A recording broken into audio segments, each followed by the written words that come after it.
region in those countries that we are selected. We were followed by Tanzania, and then the rest of those countries. That's a very good in terms of investment when you have labor, especially for labor-intensive enterprises. How about utilities, which are also very critical? Uganda's electricity costs are competitive at 80% of, we compared with our counterpart neighbors, and that is also sourced from Financial Times Foreign Direct Investment reports.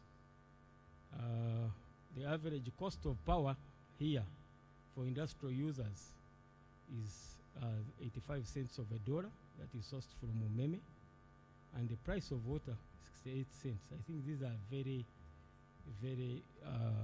competitive costs for any investor. They are not prohibitive. In terms of transport, we are proud of the express roadways, especially the Entebbe one and the Jinja one, which came on board recently, that connects to the major international airport, which is the one we have at Entebbe. And in terms of feeder roads and tarmac roads, those are the roads we have. That means we're able to get tea from where it is and have it transported to the destination, to the market centers, which is very good. And I would like to comment here that Uganda takes infrastructure development seriously, and a big budget has been allocated on infrastructure development to enable those investors who are in those areas take the products to the right destination. That is an illustration of the Entebbe Express Highway. In terms of property costs, which is a very key indicator or driver for investment, we are also competitive. We have our rents for the shade is about $4 to $6. I think this is per square meter. That's sourced from Knight Frank. This is very also good and competitive when we compare with the rest of the world. As government and the Uganda Investment Authority, an arm that attracts investment, we have priority sectors for investment. And what are they? We have agriculture and agro-processing topping on the list. We take this seriously, and then tea, of course, as a sector falls in here. We also have tourism. We have mining and value addition in the minerals. We have oil and gas. We take information communication technology seriously, so we have it as a priority sector, and manufacturing. And agriculture, we critically look at agribusiness, commercial farming, and agribusiness.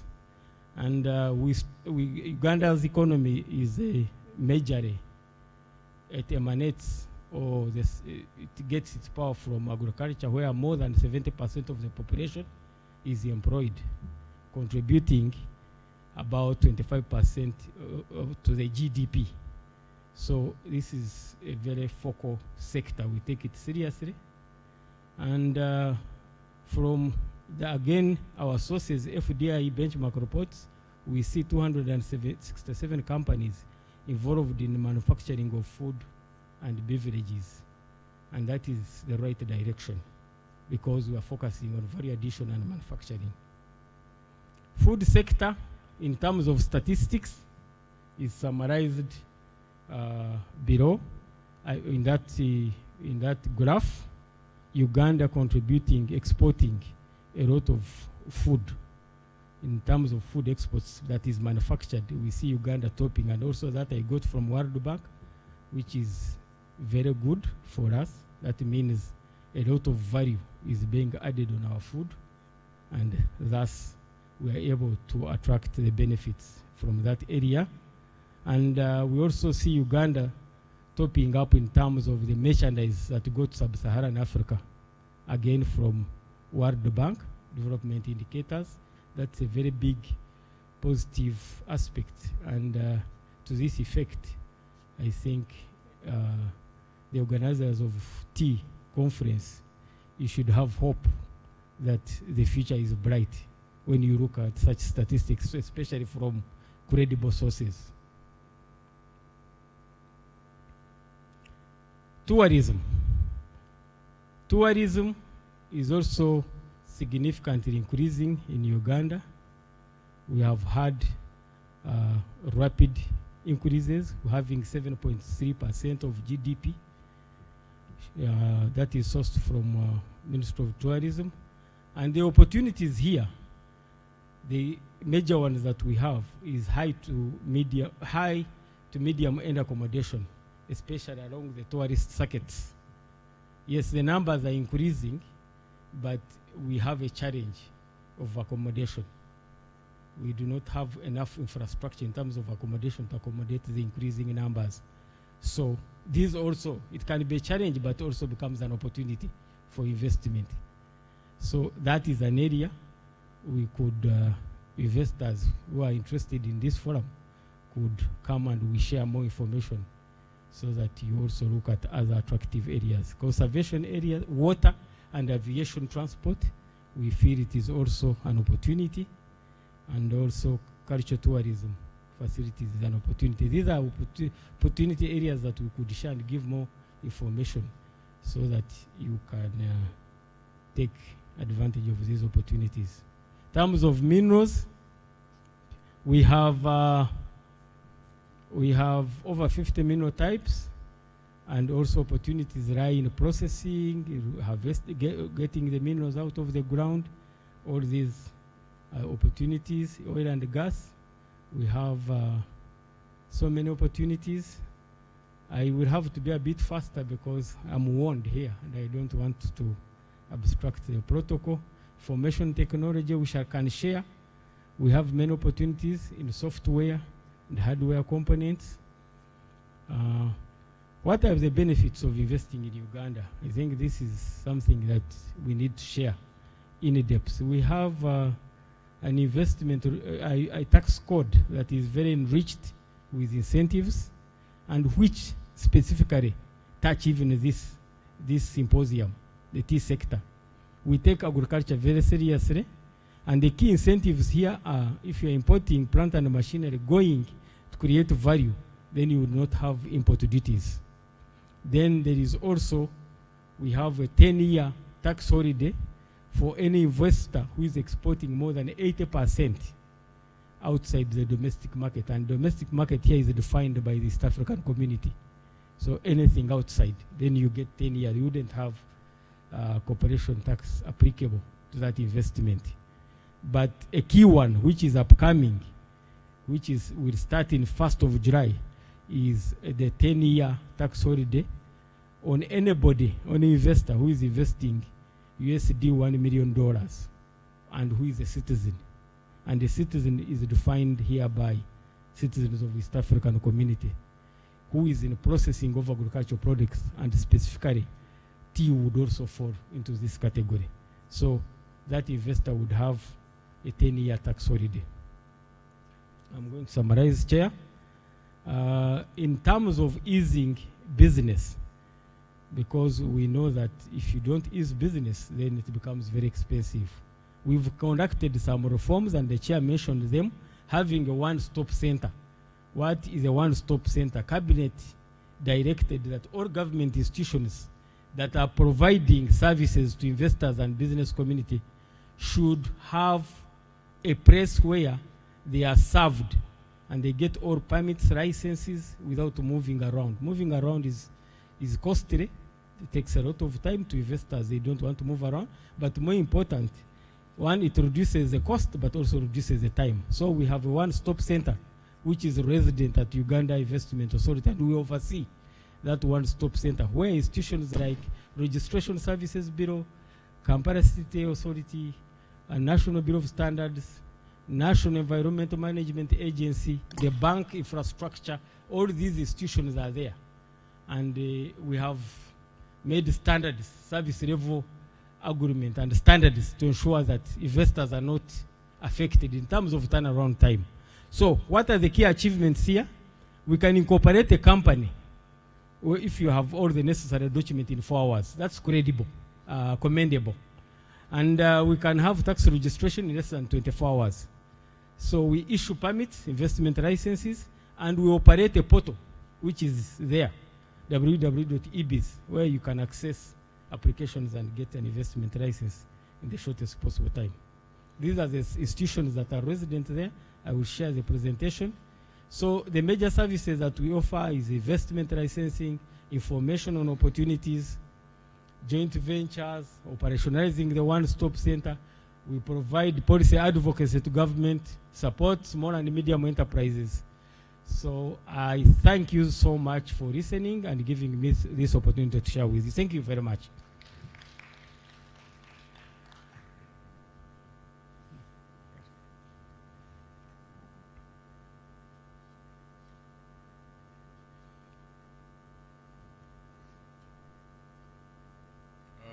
Thank you very much, Mr. Mhanji. I think we have heard how Uganda is attractive to foreign investment. He has taken us through on how Uganda is viable to any investor, whether it is a foreign investor or a domestic investor. He has highlighted the investment opportunities that are available in Uganda. He has indicated to us the incentives that have been put in place by government, and which I mentioned earlier that the Uganda Investment Authority also owns industrial parks, so that the process of acquisition of land for your investment or factories is made easier through this one-stop center. Mr. Mhanji, thank you very much. For those who have just come in late, good morning, ladies and gentlemen. It is understandable why you are not exactly punctual. My name is Kabaza, and I've been chairing the organizing committee within UTA for this conference. Now, we are sorry we are running out of time. We started late, so we are trying to rush the program so that we can finish in time, bearing in mind that we expect the Minister of Agriculture, Animal Industry and Tourism will be joining us, so we have to be a bit courteous to him. We should not find us and keep him waiting for long. The next presenter is Mr. Sudarajan, who is from the Tea Board of India. And I'm sure that with their long experience in the tea industry, there is a wealth of knowledge that we'll get from him. Please, has he come? Oh, there, I last saw you there. I was wondering where you had, sorry. You were there and then you vanished.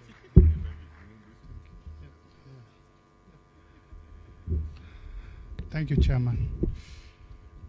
Good morning, friends. Can I have the presentation on the? Yeah.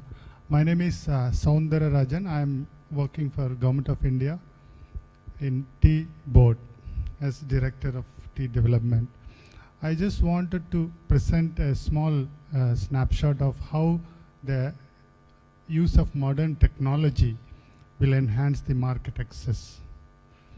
I'll be touching upon the points like how the technology to link production, logistics, use of apps and QR code, etc. And how the technology in bulk tea auction, that is e-auction, I think which is the hot subject which many of the delegates would like to listen. And technology in retail market, online e-commerce, and how technology in liquid tea sales, that is tea vending machine packaging, can increase the market access. Also the future technologies in market access. So we have launched a app called Chai Sahai. Chai is, tea. Sahai means friend. It's in English it is translated as Chai friend, tea friend. Among the tea farmers of India, we have launched it in Assam. So that card has got a QR code. So with the QR code, you can access the app and download the app.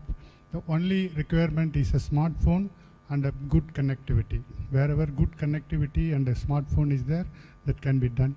So we use this, the data captured by scanning the cards with QR code can be used for recording transactions of sale, purchase of green leaf. Almost everything is captured, like where he is selling, when he is applying fertilizer, when he is spraying, where he, what is the price he got, which all factory he has sold. Everything can be captured in that.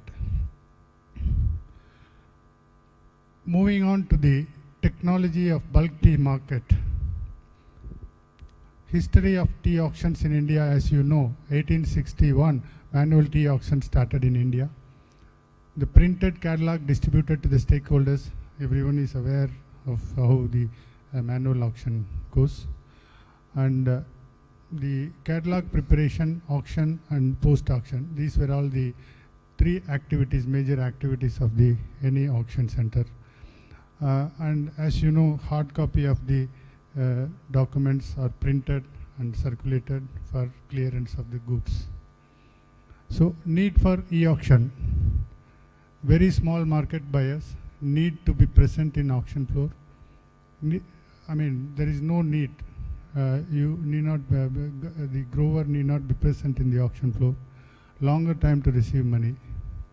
These are all the constraints. No anonymity in bidding. Constraints in manual auction. So we call this as a hammer to mouse, where outcry system in the auction center was there, has been replaced with a mouse, wherein the buyer and seller need not be present in the auction house.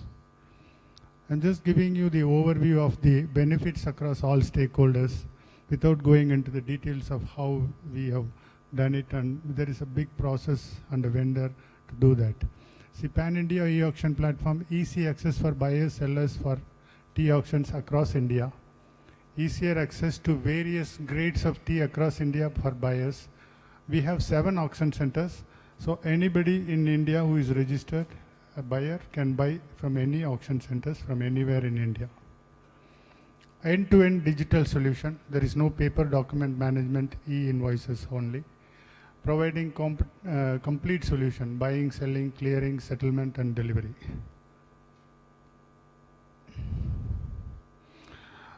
This is how the e-settlement process works.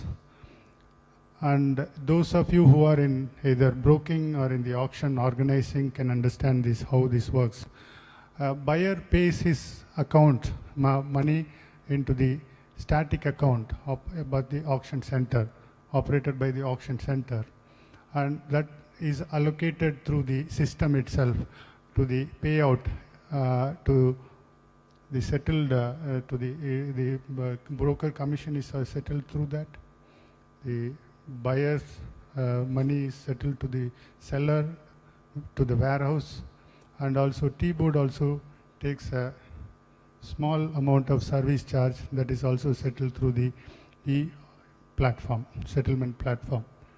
The beauty of the system is that delivery orders, instruction, advice, everything is online. The warehouse gets the delivery order and it can release the tea. That was the e-auction, and we are now going one step ahead. We are introducing an ex-garden tea sales e-auction. So this is the elaborate process. If you want, I can explain, but those who want to know about this in detail can contact me.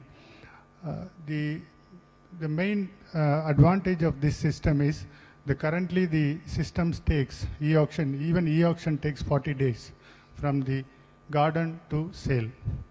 This process by new process is going to take only 25 days from the production to the dispatch of tea to the buyers. So we have just signed up with a company called M Junction, Metal Junction, last week. So they will be auctioning, they will be conducting the auction in a place called Jorhat, which is in northeast India in Assam. So the X garden will be, the logistics will be arranged by them. Once the buyer buys the tea will be delivered to the buyer at his doorstep. And the tea will be warehoused by them at Jorhat, not at the auction centers at Calcutta or Guwahati. So this is the major reform we are taking up in India for the auction.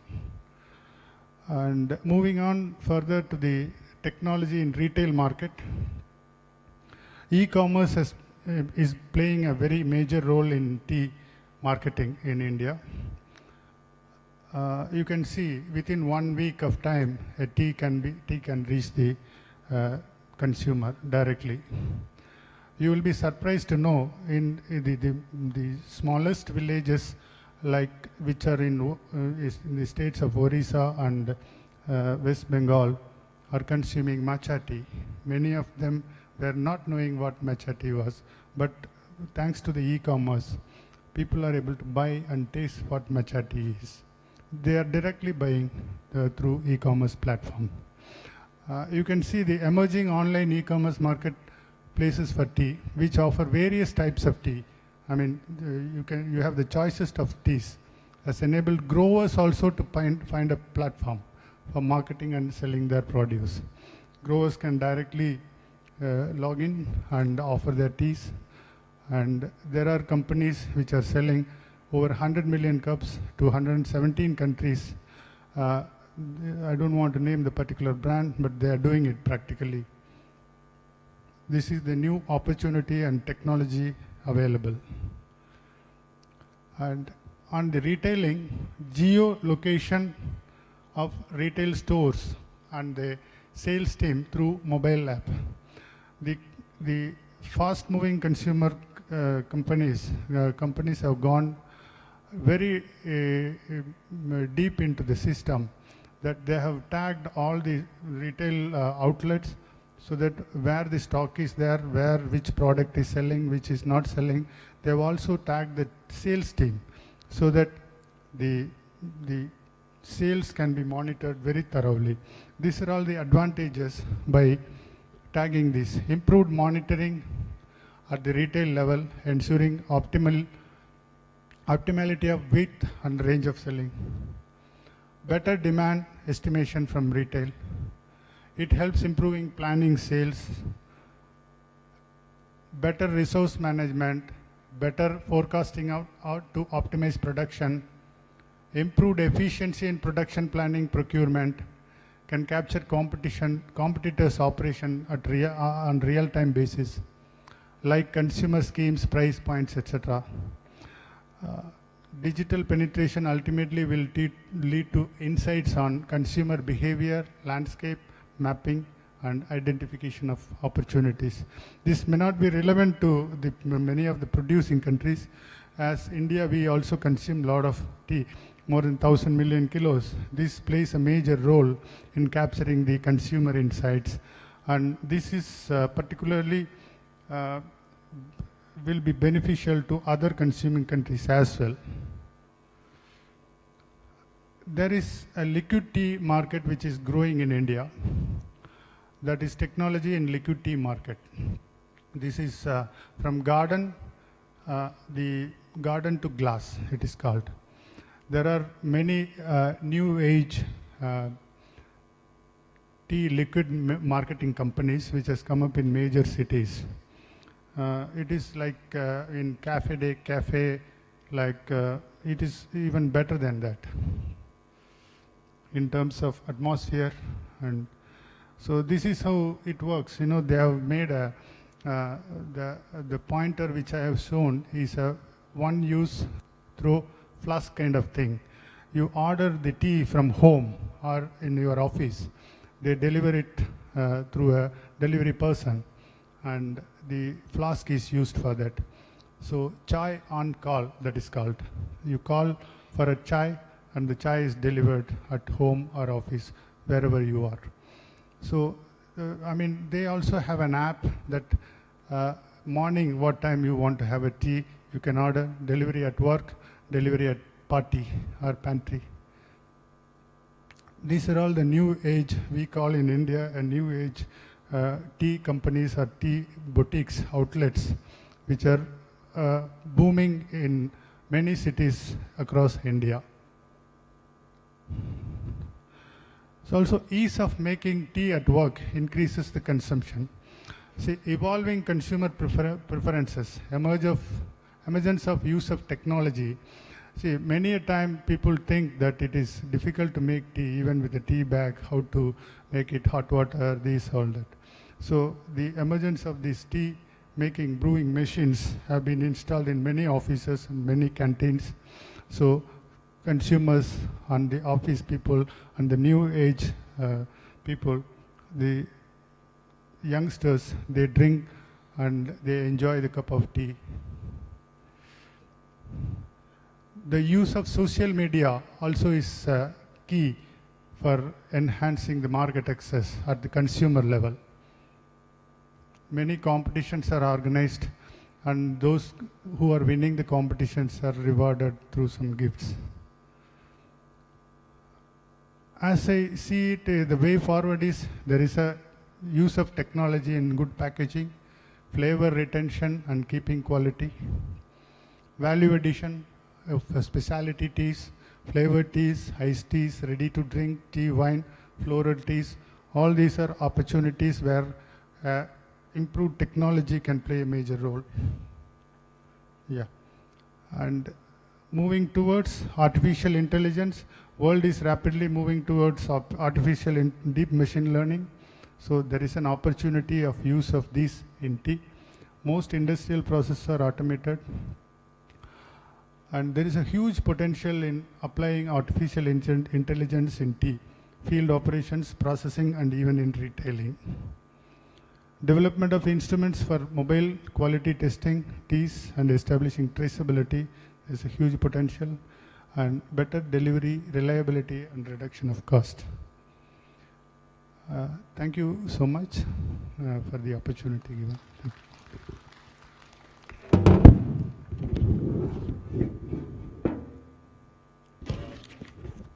Thank you very much.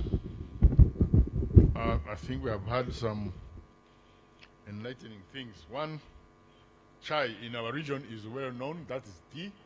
I didn't know that actually that word came from India. Now I've learned that chai actually is from India, since you studied chai earlier than we did. And of interest, he has talked to us, is taking us through how they are strategically implementing technology, ICTs. So tea will no longer become a mere physical good, but you can see now it is being digitalized in the value chain. And I think we have got a lot to learn from there on how we can digitalize our value chain from the garden to the consumer. And with digitalization, we have discovered of late that it cuts down costs of doing business. And we have also known that they are also now going towards the new developments, artificial intelligence.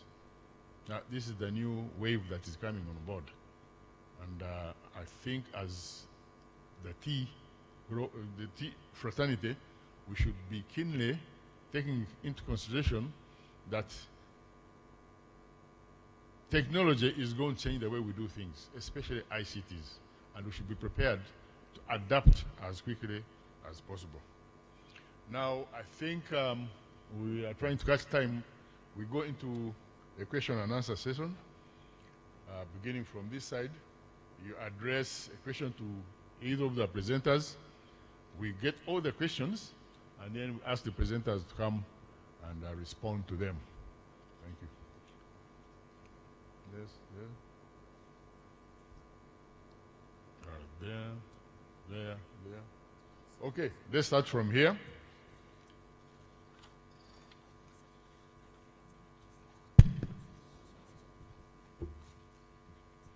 Microphones, please. Thank you. Thank you. Kiria Lameka, my name's GM Igara Growers, Tea Factory Limited.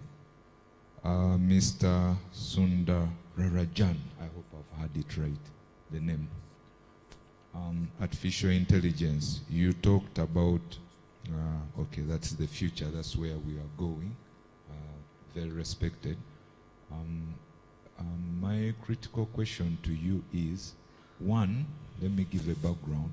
Tea is known to be very labor intensive, and tea is very well known for employing a great many people, and the economic livelihood of so many people, especially in the rural areas, depend on tea, where tea is grown.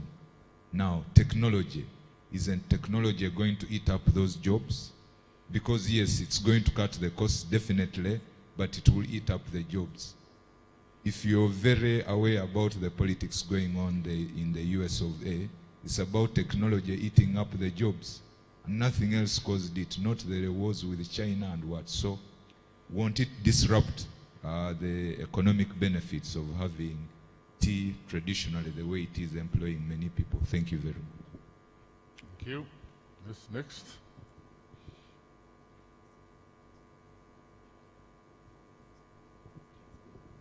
My name is Sam Otieno. I'm MD Choice Tea Brokers. I go back to our friend from India. We all agree that the technology is good, but in our trade, we are looking at technology in terms of improving the returns to the farmers in the tea industry. And to that end, having asked some questions on the same yesterday, I would like you to clarify further what are the benefits and the challenges in the e-auction, and have you experienced increased prices in the e-auction? How are the farmers going to benefit this compared to the outcry system? Thank you. Thank you. Yes, next.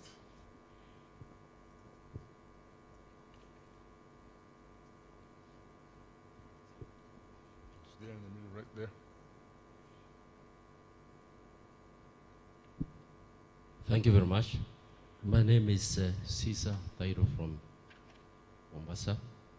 My question is, the trading in the e-auction is just within India. Is there a reason why buyers cannot bid from elsewhere outside the world?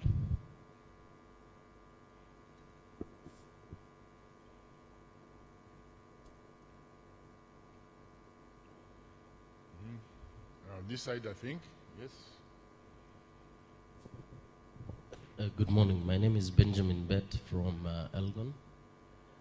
My question goes to the first gentleman, the good gentleman from the Export Promotion Council. Uganda Investment Authority.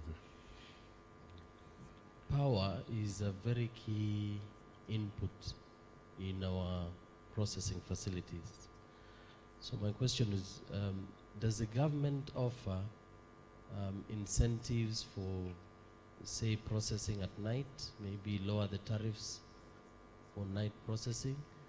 And I guess the second part of my question would be, how reliable, how do you rate the cleanliness and reliability of your power within the country? Thank you. Thank you. Yes.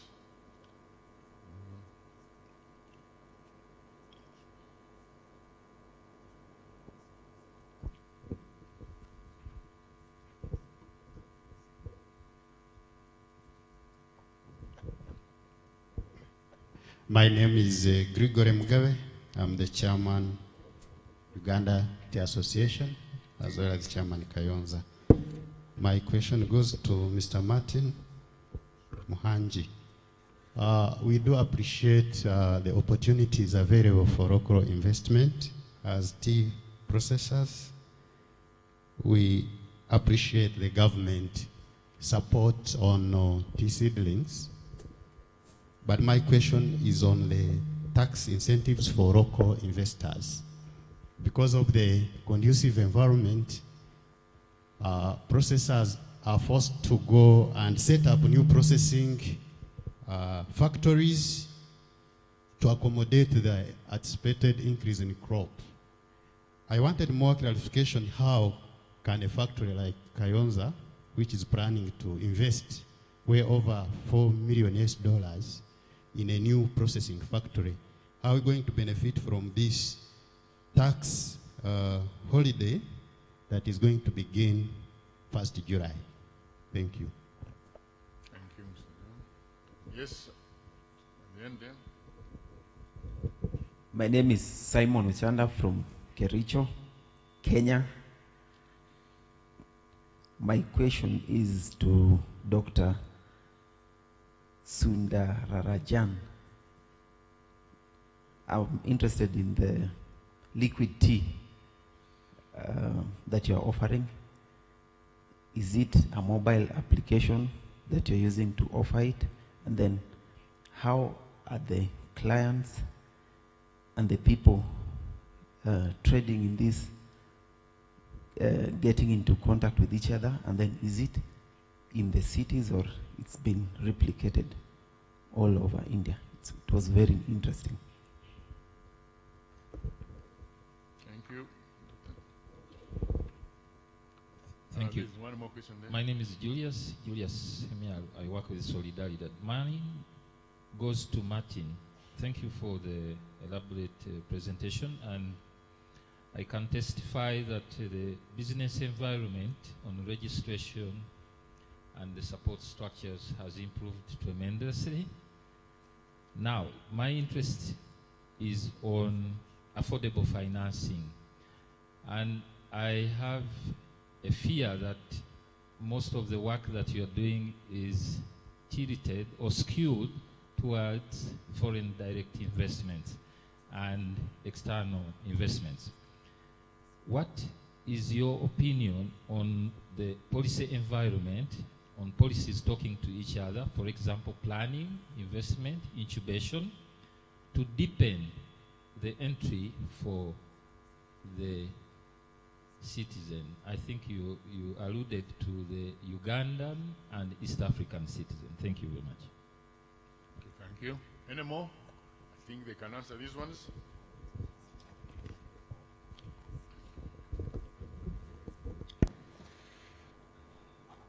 The question was whether artificial intelligence takes away the jobs. No. In India, we have used artificial intelligence machines for grading the leaf.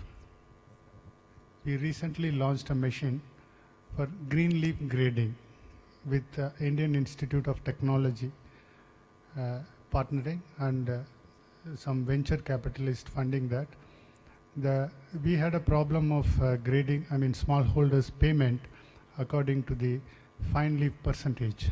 So for determining the fine leaf percentage, we have invented or devised a machinery which uses artificial intelligence.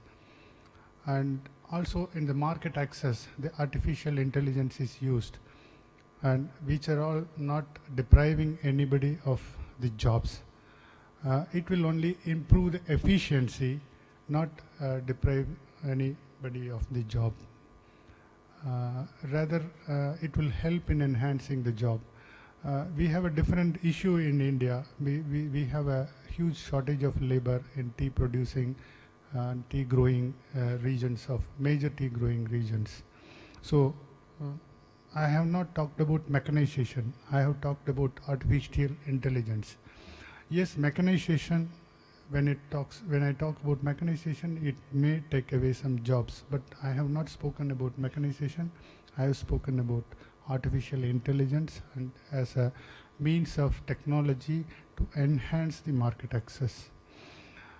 Then coming to the benefits and challenges in the e-auction.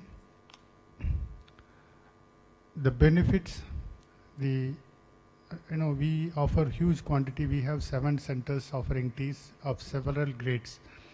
So, outcry system cannot complete the auction in a day or two. So we are able to complete the auction process. We offer around 560 million kilos of tea in the auction only. imagining that, we are envisaging that 70% of our tea goes to the auction, that is around 700, 800 million kilos of tea. There is no way we can do with the outcry system, which may take 2 to 3 days for us to complete a simple auction process. And also the e-settlement process, which is excellent, which the settles once you remit the money in the bank, your delivery order is issued by electronic means.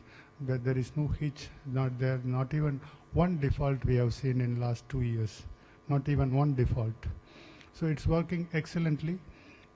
I know the question you were asking was particularly whether it increases the price. I mean, that nobody will be able to answer whether e-auction alone will increase the price of the tea.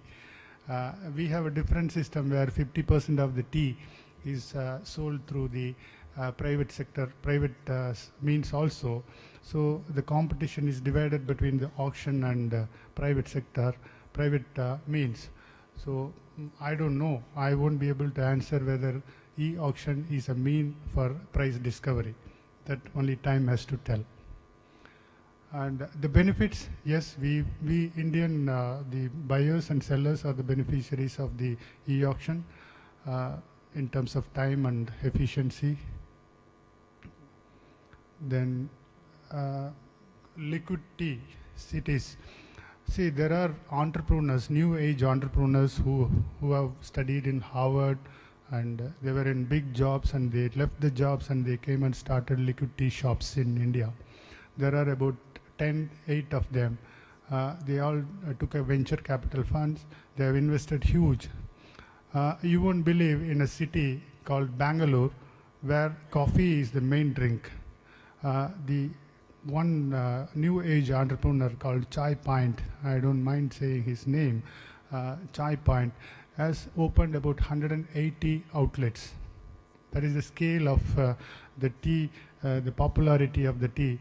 The setup what he has made in the environment which he has provided in the tea outlets, tea chai points, are excellent. It is comparable to the world standards.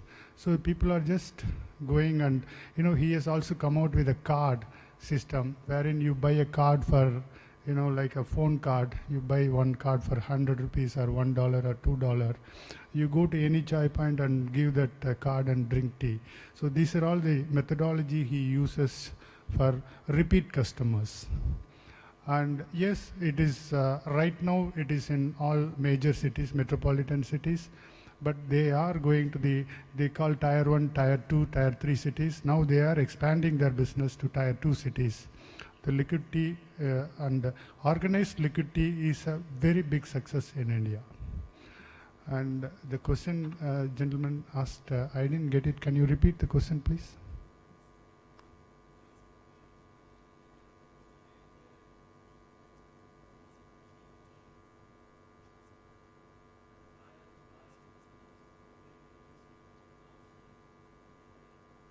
Yes, not outside the Indian territory, but right now in India, we are planning in the new auction system which we are bringing in Jorhat, that is the M Junction auction I was pointing.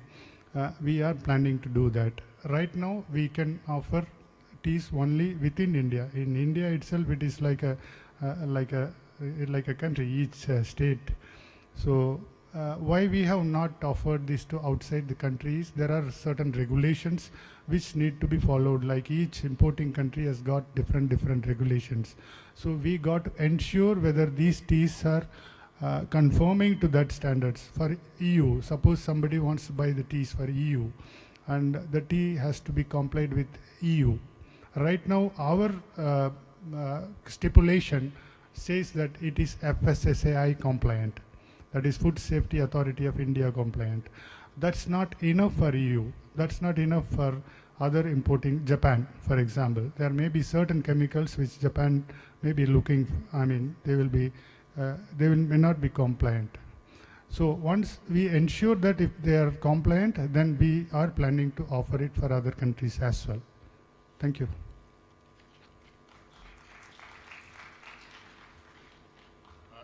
interest of time, I think we have to go a little bit quicker because we're actually about 1 hour late. Thank you for these good questions. Let me start with the last question. Foreign direct investment versus domestic investments or investors.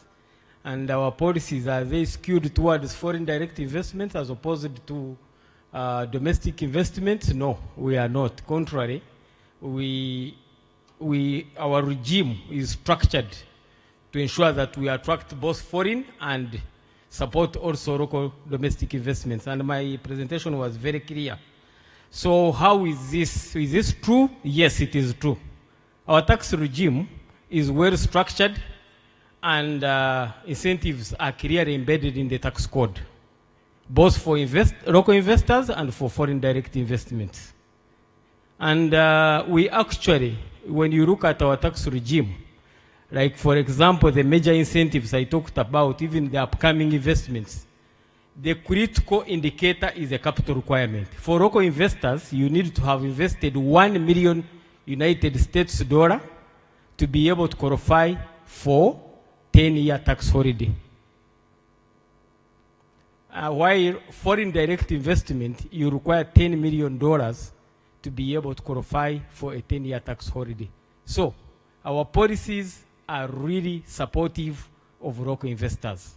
Secondly, how do we support local investors? One, we do provide some training, financial literacy. Second, we give land. We avail land. Where we have land in industrial parks, we allocate also land to local investors. Kampala industrial land, actually, majority are local investors. Actually, to give you statistic of last year, we had 144 local investors topping the list. So we are focusing a lot on local investors. Third, in terms of funding, which you touched about, that funding is a very big problem. We also look for joint ventures with funding opportunities or funding support. And we link local investors with multinational companies or private equity holders to ensure that we support the investment. So I want to give you comfort on that. Our policies are not discriminative. We are focusing on both. The second last question from Benjamin, incentives in the power sector. Then second question was cleanliness and reliability. I think our industrial tariffs are very competitive. They are supportive of value addition. That industrial tariff is competitive. But our future is also bright. We have a bright future. How? How is it bright? So far to date, we have 1,000 megawatts on the grid. Karuma, when it comes on board, we shall have 600 megawatts. So as you get more power generated, definitely, you know the economics, there will be some kind of relief in terms of costs. We have also more energy coming on board in terms of solar and renewable. So our future is more bright. We envisage lower tariffs, and which are very, very healthy. But also my presentation, according to the source data of FDI benchmark report, was showing that actually we are competitive in the region. I think that is the brighter aspect of it. What we should be concerned about is you have generated. Are you going to transmit it? And I think government is attracting investors in the transmission areas. We are doing a lot to attract investors so that whatever is generated can reach all the areas. In terms of cleanness and reliability, I think I've answered that. Once we have transmitted, once we have that capacity and we're able to transmit it, then all these problems will be solved. Lastly, for the gentleman from Kayonza, the incentive. I think I will give you the bigger, more details after this session or on B2B. But what I can tell you is that yes, the upcoming incentive, which is coming on 1st of July, is that as long as you invest $1 million, I think that's a critical element in that incentive. If you invest $1 million, then you have a tax holiday for 10 years.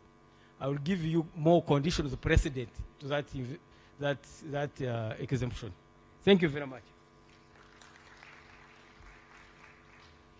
Thank you very much, Mr. Mangi. Now, we have come to a point of going to the breakaway sessions. Unfortunately, we have lost 1 hour. My question to you is, should we go for the breakaway session, the first one, or should we go for tea first? Because tea is supposed to be this time, depending on how you feel.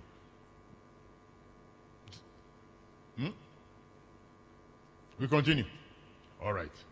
Now, if you look on your programs, ladies and gentlemen, we've got 2 sessions.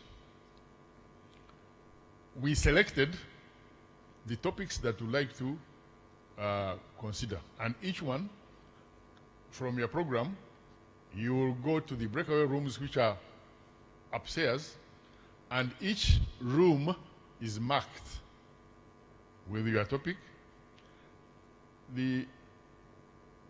This one is going to be used by number 1 topics, the one on the cost of production analysis and our experience in automating the industry. Reason being that most people prefer these topics, so they are going to be in this particular room. Now, the idea is you, among yourselves, you elect or select the chairperson and a rapporteur who will be taking down notes. You listen to the presentation, get the issues out, look at the analysis, industrial analysis, but since we cannot do the industrial analysis now, you will do it from your own perspectives because we are quite a good spread. And then you come up with conclusions and recommendations. So when we come back, the rapporteur of each of the groups will give a summary of the conclusions and recommendations so that we all now can have the general picture of what has been going on in the breakaway rooms. Thank you, ladies and gentlemen. When you get out, on the left and right, the stairs upstairs, the rooms are marked. You will see the topics there. I hope they were marked. Have they been marked? I hope so. So, ladies and gentlemen, instead of 45 minutes we had allotted, I propose, can we do it in half an hour? Since we are running short of time, and we're expecting the minister to come on time. Can we do it in half an hour? Okay, thank you very much. I hope you all remember which topics you selected. So those who selected the cost of production analysis in producer countries, the case for Uganda, please remain here. Thank you.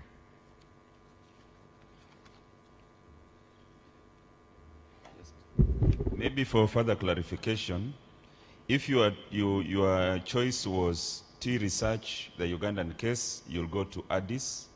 The breakaway room is Addis, so upstairs. If you chose lessons learned from Malawi Tea 2020, you'll go to Aqua room, which is also upstairs. So the choice is yours. If you picked on cost of production analysis, you'll remain here. Purely will take 30 minutes. And whoever is taking notes will give briefs. Not right now, at the point of closure at around 11:30. So kindly stick to time. Give yourselves about 25 minutes and then break for tea. Once you've finished, you break for tea, and then we will reassemble again in the breakaway rooms as follows. Those who have picked our experience in automating the tea industry in Sri Lanka will again come down here after tea break. Those who picked industrial waste water management will go upstairs to Addis, and then those who have picked use of renewable energy in tea processing will also again go to Aqua. You will find the rooms clearly marked and the timings provided. Thank you, and I think we can proceed to our rooms. Then finally, there are evaluation forms which have been given to you as you proceed on. I've seen some of you already marking, which is good. If you've failed to get an evaluation form, kindly come forward and pick one. They are being distributed on your desks, but if you came in a little bit later, you may find that they had already been distributed when you are not present. Should you find that you don't have an evaluation form, which is about 4 pages. Kindly do so. You can come forward for the same. It's simple. It's just a question of ticking how you rate the various presentations. Thank you so much. And at that, I hand over to the chairman of the session to appreciate the speakers. Ladies and gentlemen, a loud applause to the speakers. And as we go away, I think half an hour is enough. Have the rest left, or we are all the ones for this one? The rest have left, I believe.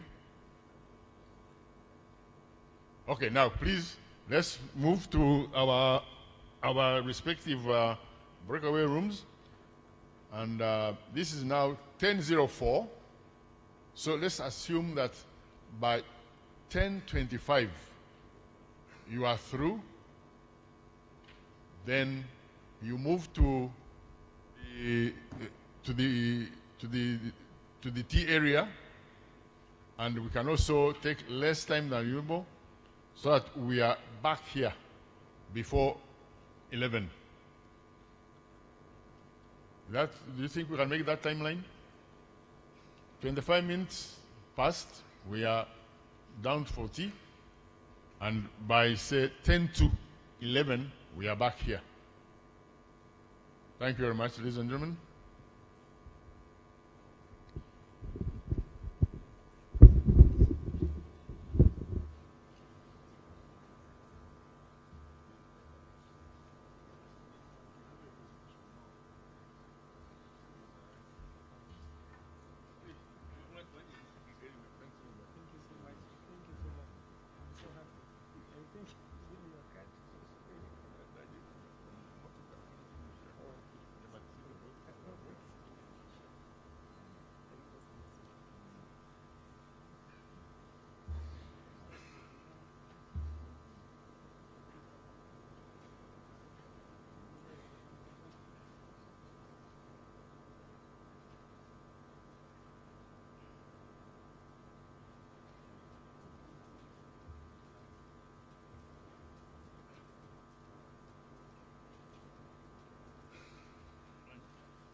No, no, you come like a master since you are here.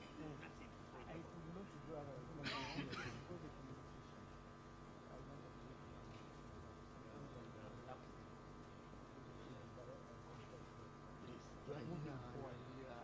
Thank you so much.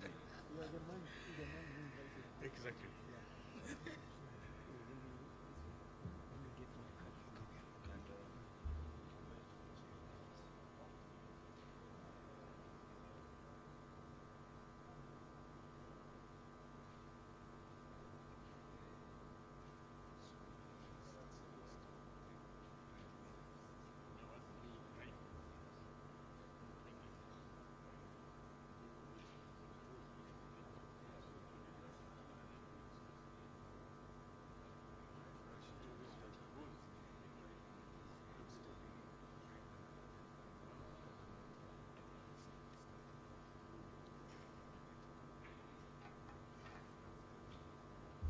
I guess we are now ready. So the presenter has asked me to let you know that he's actually stepping in for someone who was supposed to be there. So be understanding that he's not the original presenter. He's stepping in for someone else. Thank you. Thank you very much, Mr. Kawaza.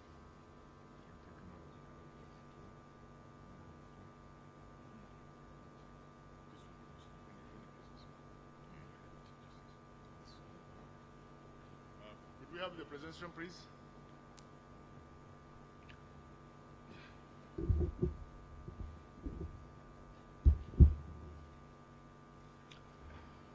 Morning, ladies and gentlemen. For our first-time visitors and visitors to Uganda, you're most welcome to this beautiful country. My name's Kiria Lamek, and I'm standing in for Mr. Agre Amanyabiona, who's a director and also vice chairperson board, Igara Growers Tea Factory Limited. He had to leave. His visa matured, and everything stopped, and he had to leave for Europe. That's why he's not here. His apologies. Kiria Lamek, I'm a tea bushman. I mean, since I left school, I've been in tea with the tea bushes, and I've worked in tea. I know tea making, and currently, of course, I'm the general manager of Igara Growers Tea Factory Limited. Oh, sorry, I omitted something. Sorry to disturb you. Who's going to be our rapporteur so that we'll be the one recording and we'll be presenting in the plenary when you come back? Whom do you think we should elect? Volunteers, please.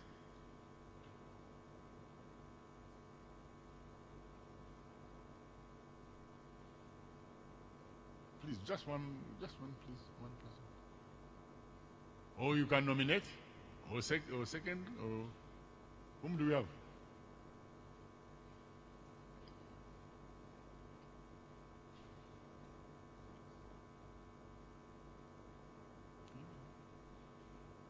What do we do now?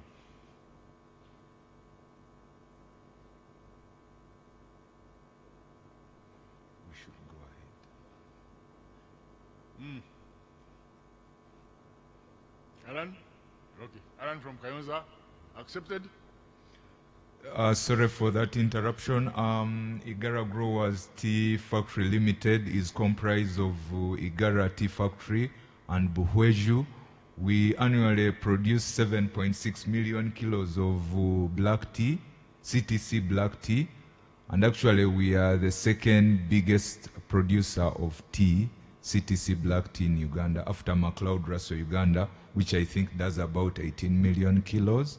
And we have over 7,200 farmers who supply leaf to these two factories, and they are shareholders and owners of these factories. And through the board of directors, the farmers hold the controlling or guiding interest of the farmers' interest in the two factories. Cost of production analysis in producer countries, a case study of Uganda. I think a lot has been said about Uganda, but how I'll run this presentation, I'll make an introduction, then I talk about the three key basic drivers of cost of production in tea. Then I'll talk about feed-related expenses, green leaf, which is a major component, factory-related expenses. Then I will do a summary and conclusion. That's how we are going to run. That beautiful factory is the face of Igara factory. If you've ever been in Igara, or if you've never been there before, when you get to a place that looks like that, you will just know that is Igara. The cost of production in tea industry is one of the most critical factors in the survival and long-term sustainability of any tea business. It's true. It is thus very important to pay keen attention to the cost of production for any tea producing and manufacturing business. With the current slump of tea prices in Mombasa, the importance of the cost of production is now more clear than ever before, especially for the Ugandan tea producers, as you're going to witness. What's happening to us is that we are getting less than $1 for our teas, average, most of the factories here, so you can imagine what it means. Cost of production is driven mainly by resource usage. Now I'm talking about the three key drivers. In tea, you have to get the cost of production right. You have to get the quantity of the raw material getting into your factory right, because you shouldn't overcapacitate or undercapacitate. All those affect you. And thirdly, but most important, and which had been ignored for some time, people didn't know that a quality raw product or the raw material of green leaf, which is fantastic, saves you a lot of money. People have never had it in their minds, but quality of green leaf has everything also to do with the cost of production. So the first key driver of the cost of production is input-output ratios. I'm talking about efficiencies. What resources have you used, and what is the output, and in which time or time frame? Quantity or volumes or yields. The volumes, I'm talking about what the green leaf getting into the factory. When I talk about the yields, I'm talking about per acre, per hectare in the field. How much is your yield? Is it 2,000 kilograms made per hectare? Is it 3,000? Is it 4,000? Is it 5,000? That's very key, because the more your unit area produces for you, it means your cost or average cost comes down. That's about quantity. Then the quality of green leaf, I also elaborate. So input-output ratio. With resource usage, it's about efficiency. Input-output ratio, I've talked about that. Plucking productivity average of 80 kilograms of green leaf per Monday. That would be good, I think so. It would defray your other overheads and whatever, but also it means you will employ less manpower to pluck a unit area, whatever area that would be. Power utilization, 0.65 kilowatt hours per kg made tea, or the other way around. For every 1 kilowatt hour, you make 1.5 kilograms of made tea.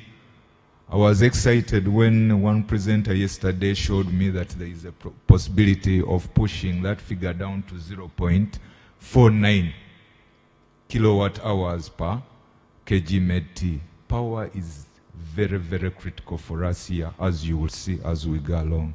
The cost. Fuel wood efficiency, at least 400 kilograms made tea per cubic meter of fuel wood. Sometimes some people go much below that, and it's havoc. Then an outturn percentage of 22.5%. Labor productivity in the factory of 100 kilograms made tea per Monday on the labor or the resource, the human resource on the ground, on the factory floors. Dryer throughput of at least 450 kilograms made tea per hour. If you do less than that in Uganda, then you are not in business. Primary grade percentage of 85% at least. Anything below that, then it's really more of a wastage. You're going to have those inferior grades, and you have 3-4 runs. You're wasting labor, you're wasting power, and basically even time.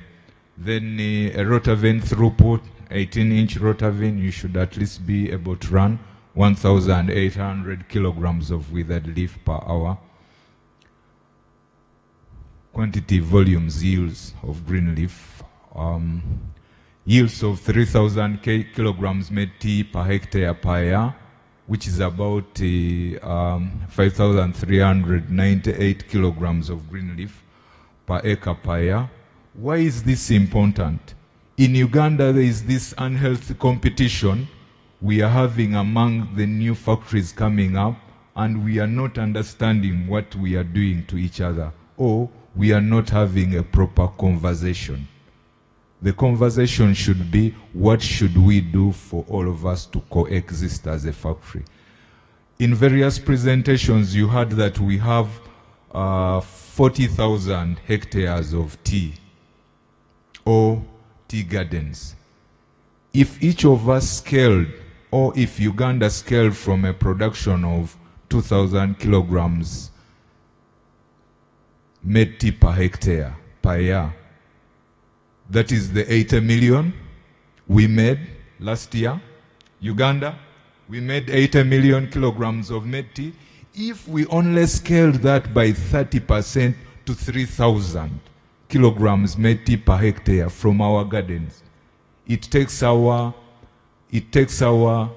production to about 123 million kilos.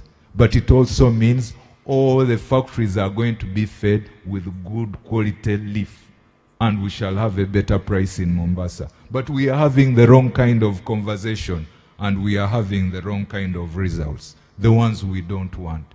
And related to that, if we have 37 processing factories or companies, and assume each of them has 2 lines, with 123 million kilos, with those 2 lines, I mean 2 lines in each of the 37 factories, divide 123 divided by 74 factories.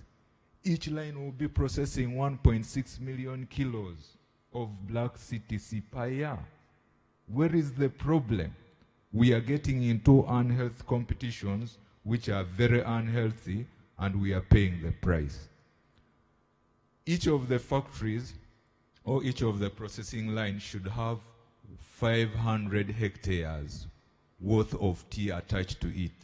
And it would be very nice if a factory had 350 hectares of their own tea, then supplement it with about 150 hectares from the outgrowers, then you'll be good to go. You'll have the quality, you'll have the volumes, and you'll have a nice sleep. Otherwise, these days, the Ugandan tea producers, we are having sleepless nights. Me as a manager, I have sleepless nights.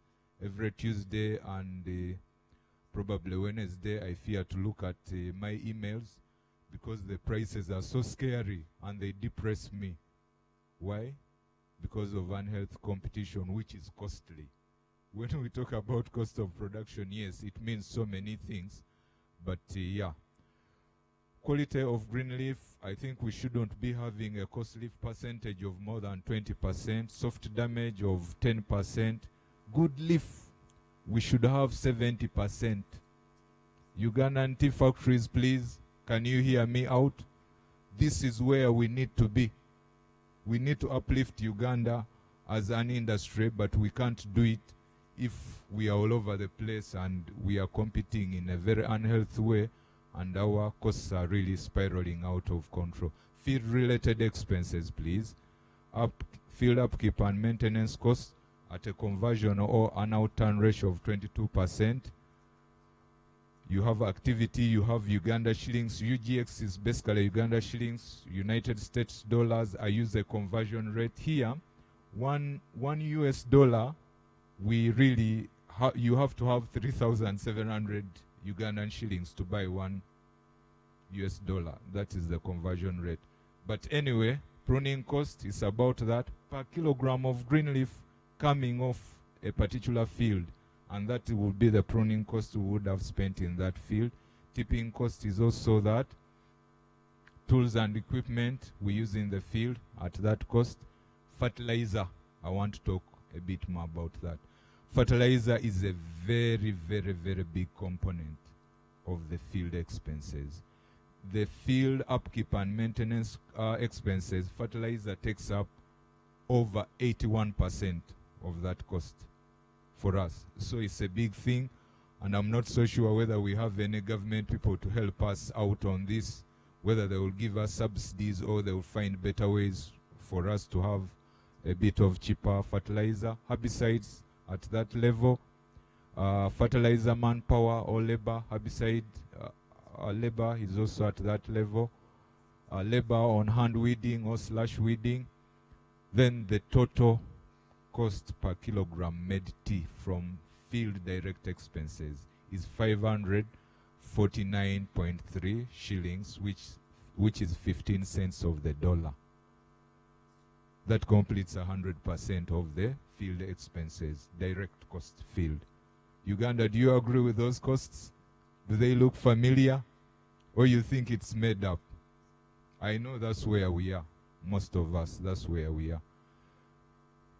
Field overheads, supervision costs at that level, other related costs at that level, and then the cost per kg med tea is 11.3 Uganda shillings, but 3 cents of the dollar. Leaf purchase, this is a big one. The leaf purchase price there, Uganda, I took it at 550 shillings per kg, per kilogram green leaf. If you convert using the outturn percentage or you multiply by 4.5, that's where we get that 2,475. We'll talk a bit more about that.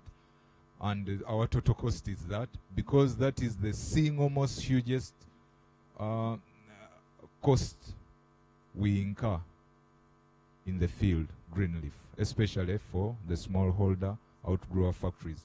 Field expenses, summary, field upkeep and maintenance, that is the cost, that is the spread, US dollars.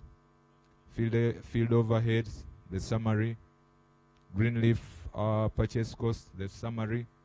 Sorry. I wanted you to see this.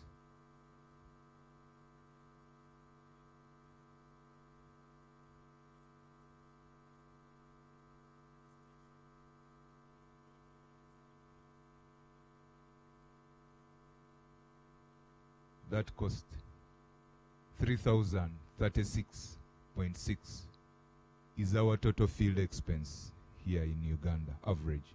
And that is about 82 cents of a dollar. So if you are offering me, if you're offering a price for my tea of like 30 cents, then honestly you've put a noose around my neck. There is no way. There is no way I can survive. It becomes too much. Just field expenses. We go to factory-related expenses. Factory-related expenses, packing materials, you see it. Packaging medity at 58 whatever Uganda shillings, but the dollar equivalents are there. Firewood, shilling, dollar equivalent is there, and the spread. Then power supply, 40.9%. 40.9. It's very critical. And we didn't understand clearly what the Honorable Minister Amelia Chambade was doing or said, but we should have given her a round of applause, because she said that her and the government want to reduce that cost to 0.5, 5 cents. You remember that? 5 cents means 185 Uganda shillings per kilowatt hour. And that means that if we say that for each kilo of med tea we use 0.65 kilowatts, it means we shall just spend 120 bucks. 120 from a dizzying 300 something. 355 is actually our cost of. Martin gave some figures there, but he didn't give the full picture. So those are the what, and the summary is that for our factory-related expenses direct, we are using 23 cents or 0.235 cents of the dollar. Factory direct related expenses. Factory related expenses, factory overhead costs, salaries and wages, there we are, and the percentage spread. Office and stores, there we are at 26.2%. Travel and transport is also there. Personnel charges, that's where we are at. The total cost of factory overheads is 5 cents of a dollar. 0.05 dollars, 5 cents of a dollar. And you can see the most critical people, the managers, salaries and wages, you need to pay keen attention. That's why I put for you those percentages nowhere to focus. Don't go and focus everywhere, even in useless areas. You know where to focus. The thing is there. Yes. Factory-related expenses, also distribution and selling costs. You see transport. Transport is big. By the time we get our tea to the Mombasa auction or to Mombasa, it's really big. It's a very big expense. But if our government can be very helpful and it brings us the rail system, we keep on hearing SGS. We don't know how it looks like. Is it an animal? Is it what? We don't know. We need the railway so that we have our teas at a much cheaper cost in Mombasa, and it's going to be a game changer. Warehousing, it's that. Our friends, Mr. Muchura, Mzee Muchura, there you are also. So we spend 479 Uganda shillings on distribution and selling expense per kilo of Mediti, which is 0.13 US dollars. That is the Ugandan case. That's where we are at.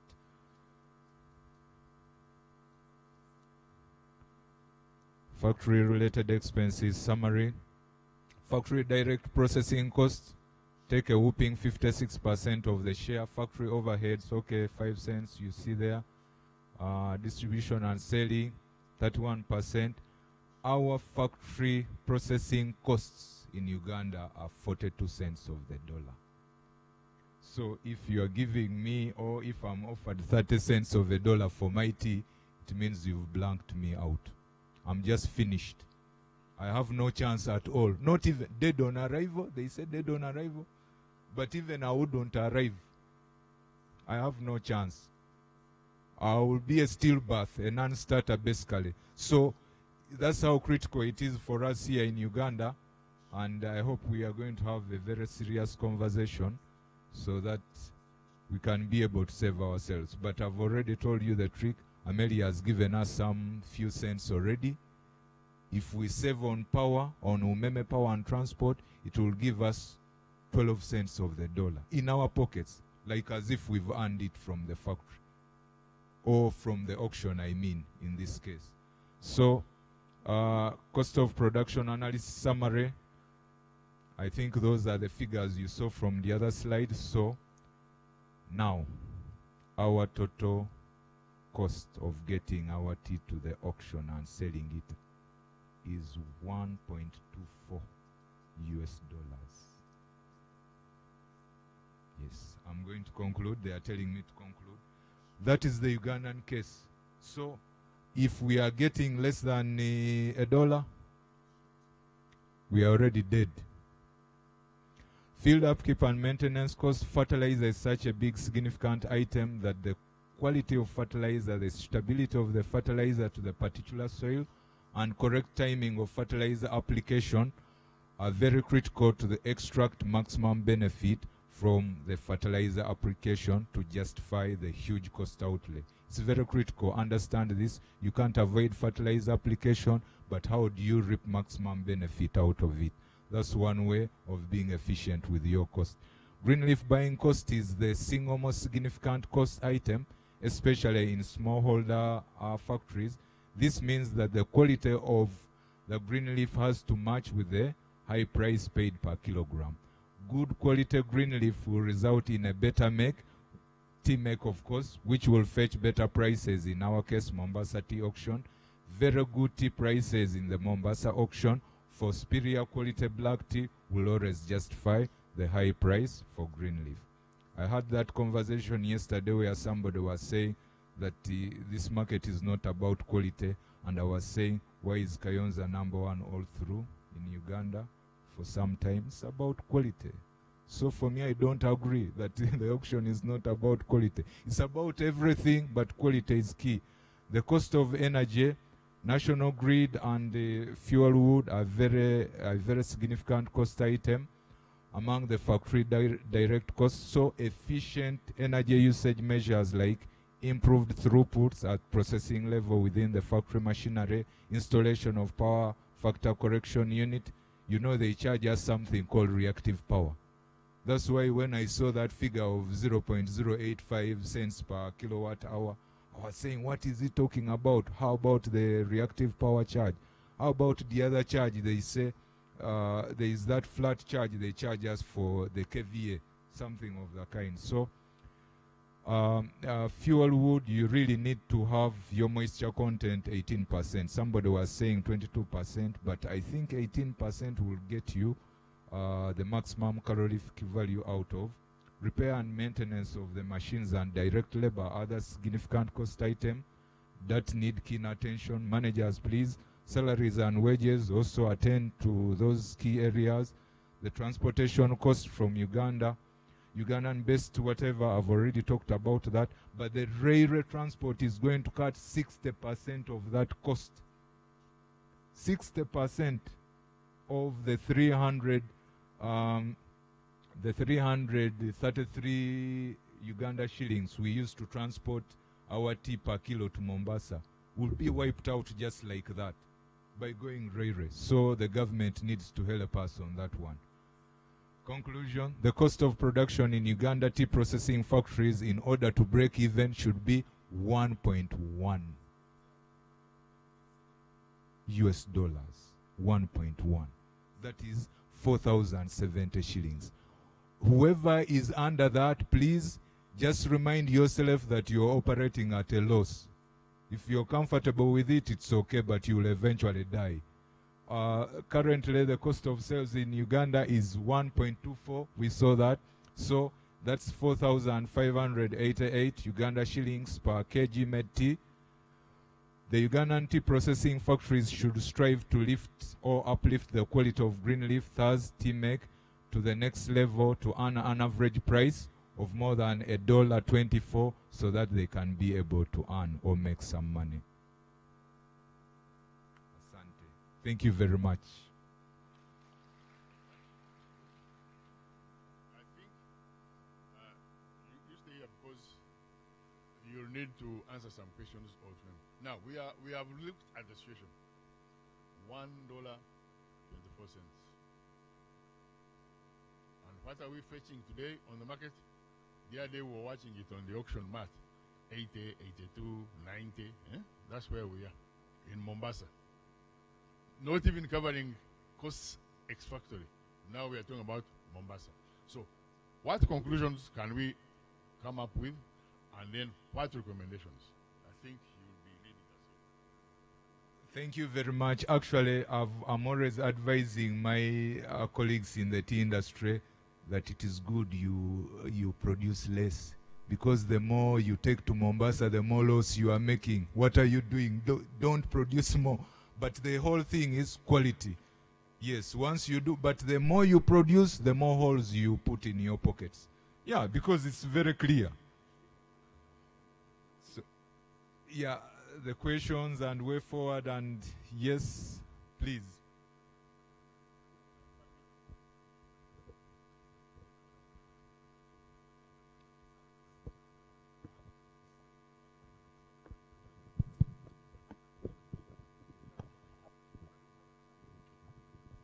Thank you.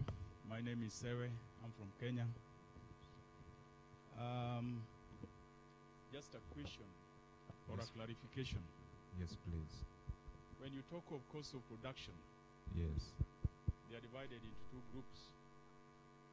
You have the variable costs and the fixed costs. There was very little mention of the fixed costs.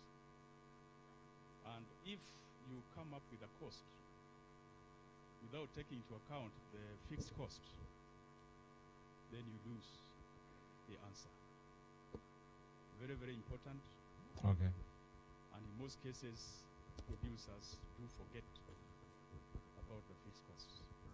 The depreciation and all that. Management, even up to the managing director, who is not in the office, who is not in the factory. Okay, fine. I think you've made your point, but some of those costs were captured in salaries, wages, and other related costs. I didn't, the slides were so, and I knew, but yeah, that's a valid point. I think next time those will be inputted so that you're more comfortable looking at the eggs for eggs and not eggs but potatoes. Yep. I'm Lucy Morira from Kenya. Yes, please. I want to put a concern in particular on the inputs, and that is fertilizer. Yes. Fertilizer being such a very crucial component in your tea growing. Yes. I think it is the high time you people stop seeing yourselves as enemies of each other and having an healthy competition. You come together as companies and purchase as a bulk. And I'll give a scenario where in Eastern Produce, where I was the I was in forestry and technical department, doing also fertilizer purchases and supplies. We combined with other companies, about 4 companies, and we bought as a bulk, and that reduced our prices so much. So I think, and that is also what is giving KTDA a very good run of their costs on production, because they buy for all the farmers, the 600 farmers, 6,000 farmers. They buy 600,000 farmers, 600,000 farmers, it's sourced at one source, and that will help you. So stop being enemies of each other. Join our hands and you get somewhere. Morina, preach on. Let her preach on. She's actually preaching to the converted. Uganda, I think, can you hear this conversation? That's it. We have enough leaf to feed all our factories. But we are short-termism, shortcut, and see where we are. MS. I think that is a very good recommendation. That's rapporteur, that is in the recommendations now. Consolidate procurement of fertilizer. Yeah, thank you very much for that presentation. My name is Kanja from Kenya. You said that the plucking, you are timing a productivity of 80 kilograms of green leaf. Yeah, that is shear plucking. Oh, that is shear plucking. Shear plucking, please, yes. Because hand plucking, you know, we don't have stability of labor like Kenya. Actually, what is happening with you in Kenya, you are running away from hand plucking to mechanization because of cost, you know, your cost structures. Okay. And at the level at which, for us, we are at a much lower word, so we can survive maybe for another 20 or 20 years. I mean, 25 years. That's why for us, we do shear plucking, and we have a serious labor shortage. So how much do you pay for the 80 kilograms? It varies, but you take an average of 150 Uganda shillings. Okay, thank you very much. Yes. I just wanted also to know the cost of fertilizer, 50 kgs bag. Take it at $31.9 US, basically $32. Yes. Oh, thank you, my manager. Yes, please. Vigarati. Speaking as a farmer, I have a list of here of factories, I think around 38, and I can see the price for this week on Tuesday. There are only 2 factories in the whole country that are above 1.2. That's so embarrassing. That's where we are at.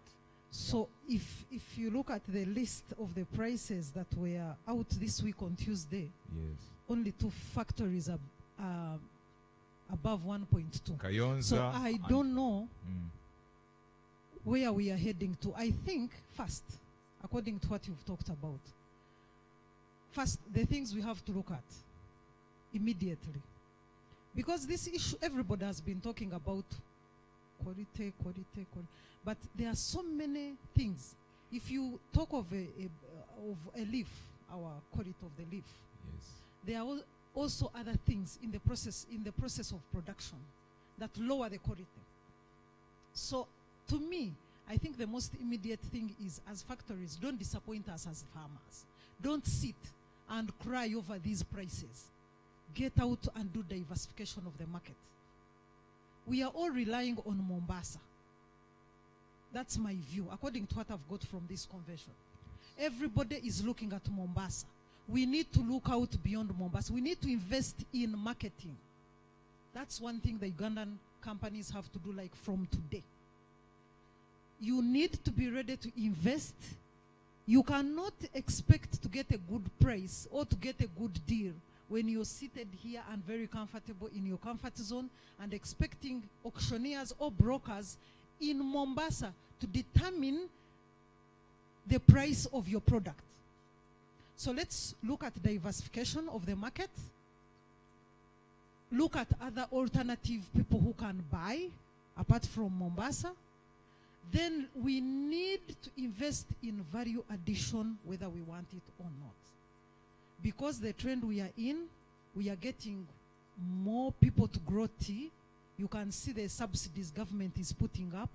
You know the Ugandan country, the northern region is starting to plant tea. Kabari, the western region is starting to plant tea.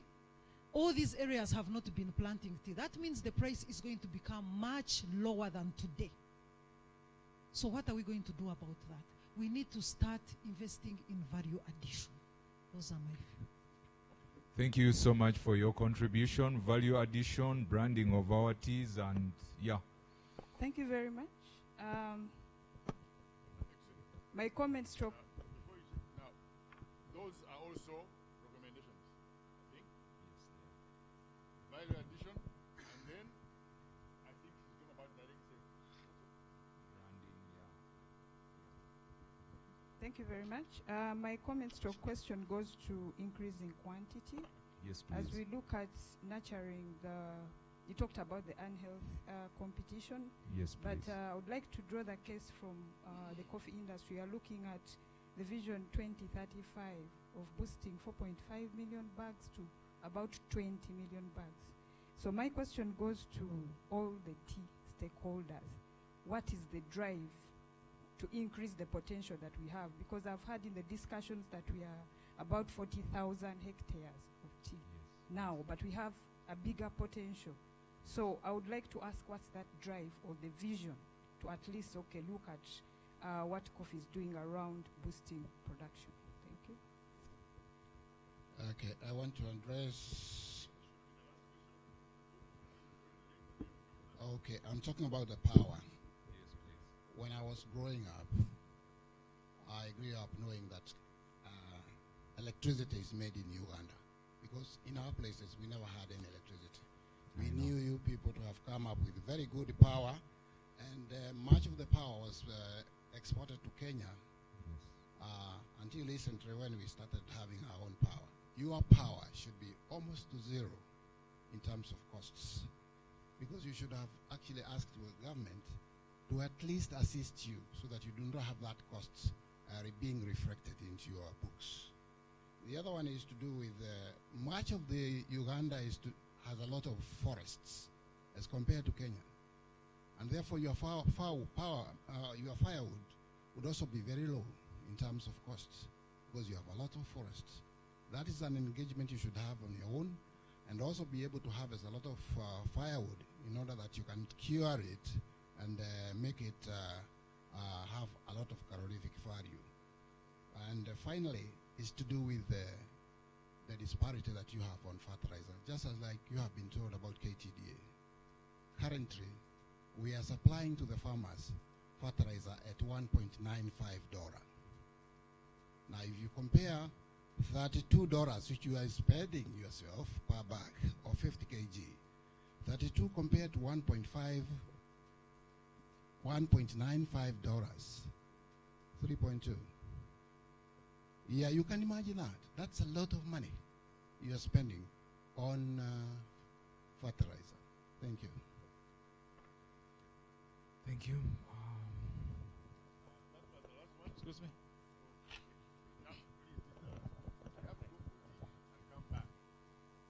I've looked at the figures that you have presented. Yes, please. And the two appear to be of concern. One is the outturn. An outturn of 22.5, I think, is a bit on the lower side. 22.5. 22.5. Yes, I agree. 22.5 is, yeah, maybe it should be 23 or Yes. 24. Yeah. The you're other right. one is the percentage of primary grades. 85% is extremely low. I think we need to look at the possibility of taking it up to 95, 98%. Thank you. You're right. Thank you. On the first question, Coffee has had a vision on how they are going to manage the increase in production, and what vision is it 2035? The thing I can assure you, madam, is that actually even now, the area under T is just sufficient to feed all the factories, because we are doing just 2 tons average kgs made tea per hectare. But if we can improve our agronomy, what we've done here in Uganda, we've stripped, we've brutalized the tea bushes, we've done all sorts of funny things to the tea bushes because they don't complain, they never shout, they never go to the streets to riot. And guess what? For them, they've given us a feedback in low yields, inferior leaf they give us back. And this is a real problem. That's why the players in the industry here in Uganda, we need to come together because we have the knowledge and we know what to do, but we are engaged in competition which is unhealthy. About the power and what? Yes, quite rightly so. Yes, we will engage the government. It's also good you've reminded us that the power originated from here, clean, to Kenya, but you wonder why these things are happening. All these things you've talked about, the forest, fuel wood, yes, that's the conversation we are going to hold with each other as a country. The disparity on fertilizer, yeah, I mean, we need to seriously also look at the model. Madame Morira, yes, Madame Morira has given us some of the key players in the private sector in tea in Uganda here, and I think they will help drive us. Out-turn percentage, top grade percentage, you know, when you fail, it's not that you don't know that you're failing. Each day we do these things, and then we put on a brave face and whatever, but I think, yes, we need to have a conversation, a clean conversation, a good conversation to take us ahead. Otherwise, yes, I agree, 22.5 is low.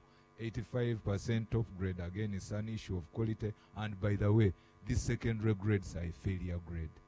The more secondaries you produce, it means the more you failed as a person. Thank you very much. Thank you very much.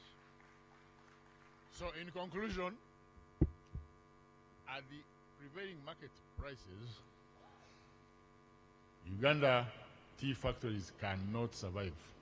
Is there another conclusion you can think of?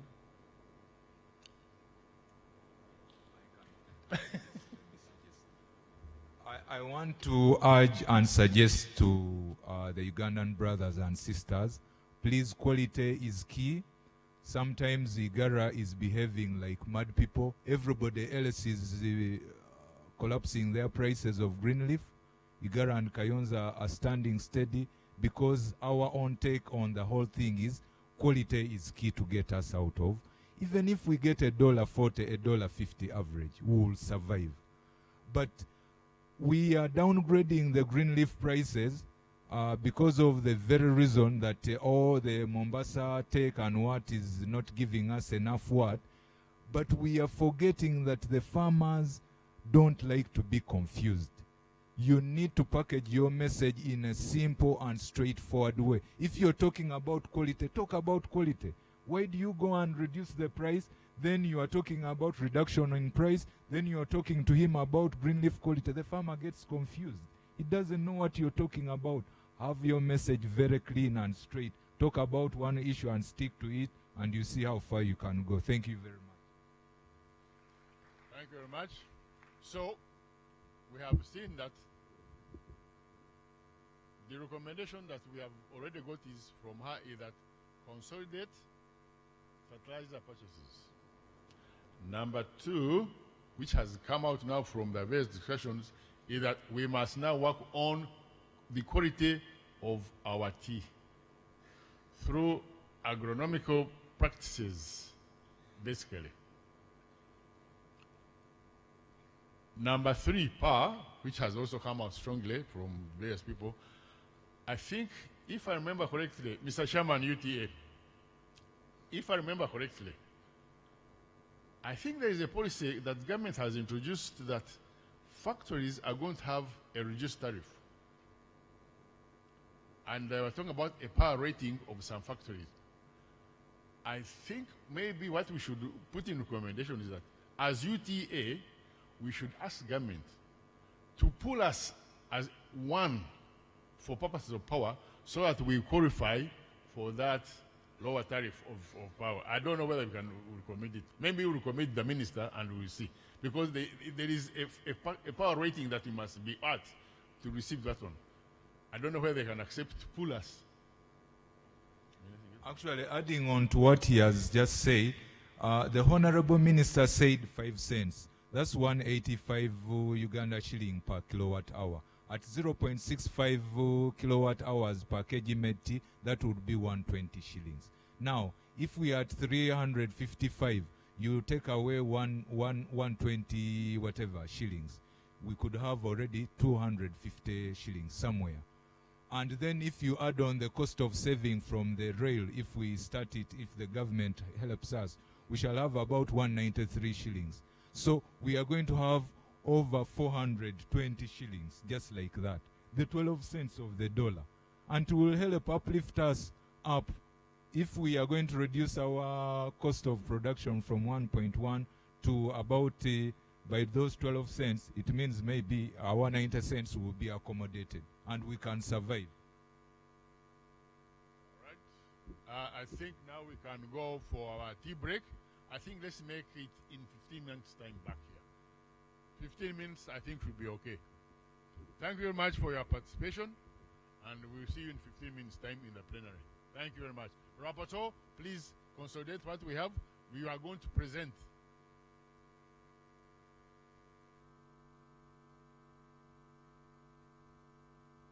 Locally, we're doing very well.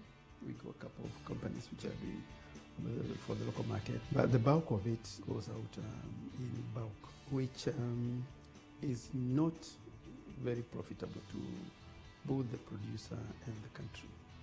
There are markets like in Eastern Europe or Middle East or the US where you find, because of high labor costs, they prefer to import finished goods. I want to believe that, especially with this emphasis of value addition, because that's where we really need to focus and think. Because that's the only way we'll be able to penetrate more markets, and we'll be able to make sure that each market which is a tea consuming or any other beverage consuming is getting attracted to change over to our own way of doing business. We stand out in terms of our key advocacy role, serving different members in at least 9 countries, and also being able to play an important advocacy role on any issue touching on tea, in terms of policy, in terms of legislation. The East African Tea Trade Association, it's a voluntary organization which brings together tea buyers, tea producers, warehousemen, and tea brokers. We have been able to guide ourselves on the various issues without a particular interference from any angle, and this forms majorly the cornerstone as to which the transparency comes in, and with this transparency comes the success of the trade. We have to work in conjunction with the government in the way that markets, as a buyer, it's very difficult for me to go into a particular market. But collectively, it is very simple that with the international Minister of International Trade, with the conjunction with the Tea Board of Kenya, we are able to strategize certain countries that we know that we can penetrate. Obviously, some of those countries are already consuming teas from other destinations, but we believe that they will still prefer Kenya because of the quality. Time is coming whereby our small and medium enterprises also should be in a position to venture outside. They should be in a position to export our teas.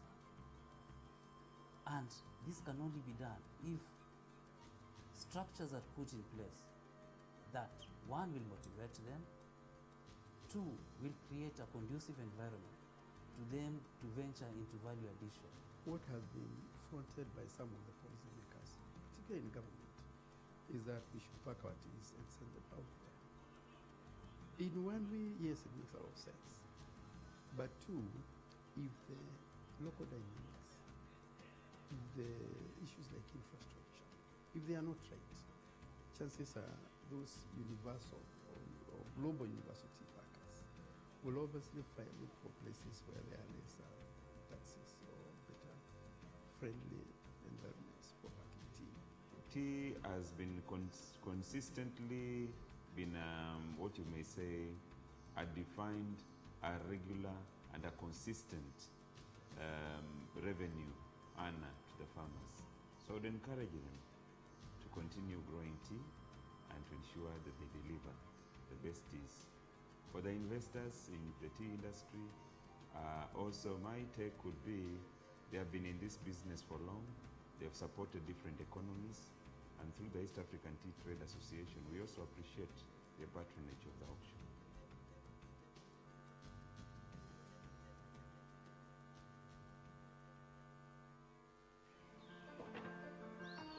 Hey guys, I'll see you, okay? Go sit down.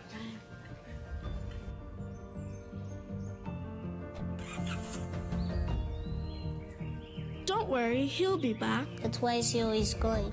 Well, today he's going to help build a dam. Why? So the dam can create electricity and Mrs. Mugisha's children can do their homework at night. Wow, Daddy does all that? What else does he do? He's helping to build a highway. No way. Now, Mr. Pio can transport watermelons and earn money for his children's school fees. Daddy helps people create new homes and grow their businesses. But I thought Daddy was a banker. Yes, he is. He works at Stanbic Bank. For us, improving lives is why we do what we do, because a better tomorrow starts now.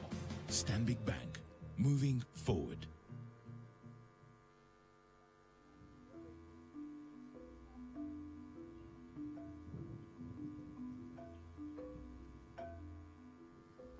Tea is a predominantly grown crop in places of high altitude that have a chill climate all year around.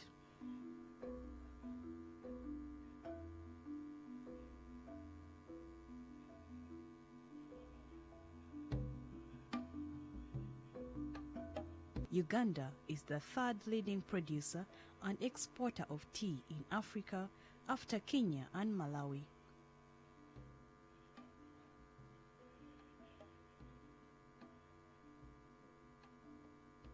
Tea is now the third foreign exchange earner after coffee and fish.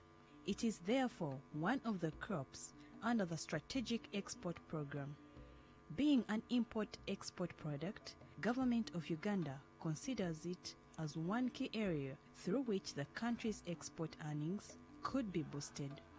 It is grown in the hilly districts of Kabale, Kanungu, Bushenyi, Mityana, Kabarole, Mukono, Buhweju, among others. The industry employs over 62,000 people. More than 500,000 people depend on tea. Small-scale farmers sell their tea to processing factories like Mukwano, Igara, Tamteko, among others. 16 tea processing and exporting companies exist. Among them is Impanga, Igara, Kayonza, and Mabale. About 70% of Uganda's tea is sold through auction in Mombasa. It is upon this background that government is pushing for more investment in the sector. A fully fledged department for tea research exists at Rebitaba Zonal Agricultural Research and Development Institute, Rebitaba Zardi. It is located in Kabarole district, one of the tea growing areas.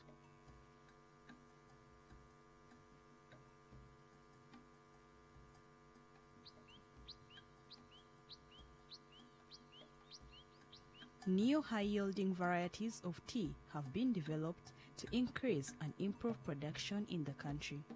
The director of the institute, Dr. Robert Kajobe, gives more light on the same. There are new high-yielding disease-resistant varieties that we have developed under NARO that we would like to give the information to these extension people. Then the yield can go very high, up to 7,000 tons per hectare can get from the green leaf. So if they have the information about the different varieties, then they can be able to get the best and the yields will increase. Despite the development of high-yielding varieties of tea, farmers are still growing the low-yielding tea clones.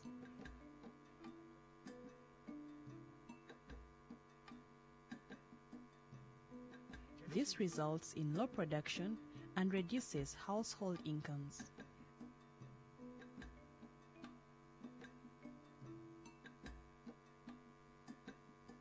The reason for this is that there is a gap between farmers and extension services. Uganda government, through Ministry of Agriculture, is implementing a strategy of training extension officers from all tea growing districts to equip them with knowledge and skills from tea nursery up to when it is taken to market.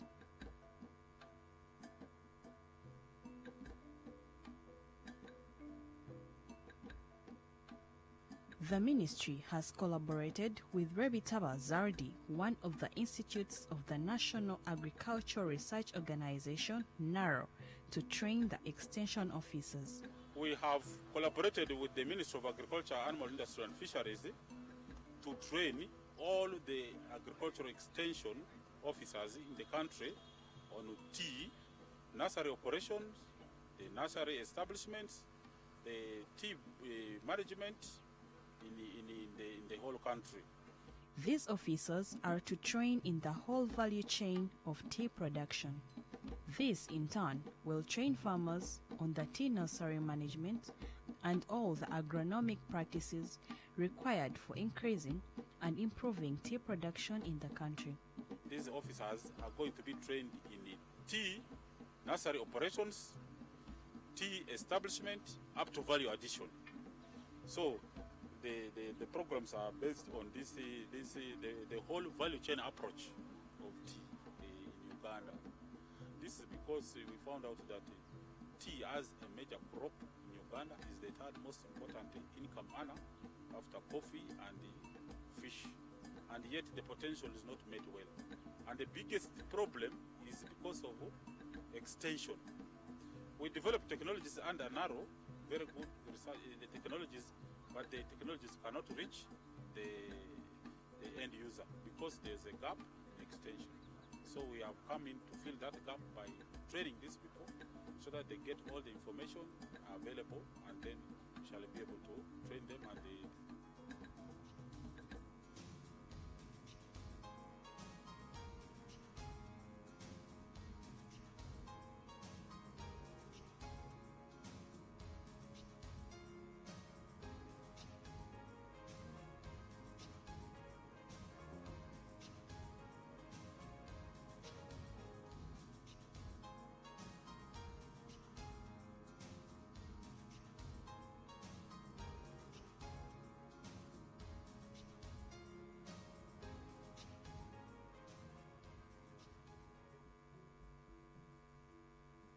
Tea nursery management is crucial if Uganda is to gain from it. Private tea nurseries can play a big role if well maintained. But how can one begin? One requires 5 to 6 million Uganda shillings to start up a nursery of 100,000 seedlings. At the current seedling price of 450 shillings, a farmer will bag about 40 million shillings from seedlings. This, however, does not come on a silver plate. Many conditions have to be filled.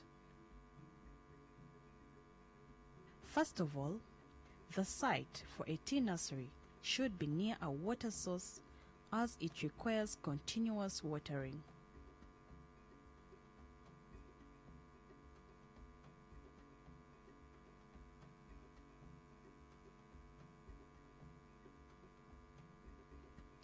It should also be near the road so that trucks easily access the place and transport the seedlings. Otherwise, the plants may be spoiled during transportation if people are to carry on their heads. So, Locate near the road to avoid losses. Other must materials to have are polythene sheets, pots, papyrus, eucalyptus leaves. Having acquired the materials, one must look at the soil. The soil pH should be 5.0 to 5.8. It should be from marram, stones, dead wood roots and leaves.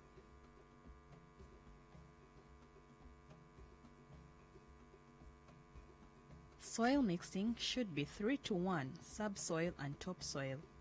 Topsoil, which is fertile, does not require manure, but one can add organic manure, especially goat's droppings. Pound and mix with black soil.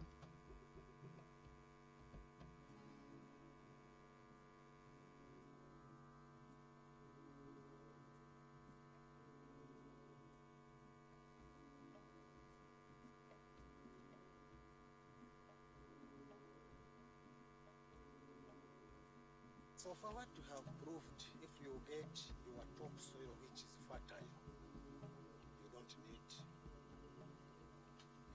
fertilizer. But if you have organic like goat manure, you can pound and mix with what? With black soil. It does well. Then materials like this papyrus. If you don't have papyrus, you can use eucalyptus leaves. And you must spread accordingly so that at least 40 to 50% sunshine must reach the poly sheet, so as to make what? This moisture formation. This moisture formation, if it is not there, then you open, then you water again, so that this moisture, you are sure that the plant is breathing. If there is no moisture, then there is no plant. Eucalyptus or papyrus leaves should be well spread on top of the nursery bed to allow in enough sunshine of about 40 to 50, reaching the polythene sheet for moisture formation, an indicator for plant breathing.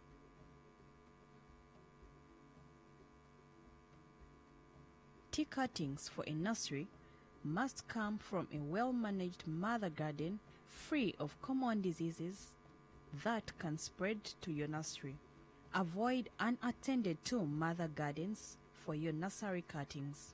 Nursery structures are made of papyrus reeds on the sides with supporting poles, and the shade can be of eucalyptus leaves and papyrus too.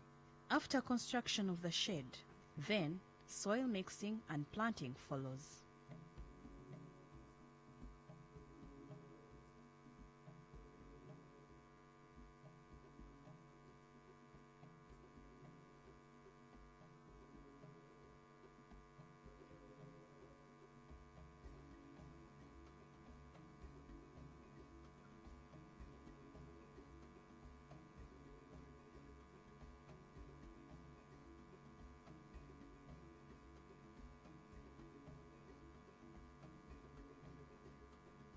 Planting cuttings should not touch the soil. Don't touch the cut parts. It should be kept moist. Plant under shade and water thoroughly. Cover planted cuttings with 500 gauge polythene sheet.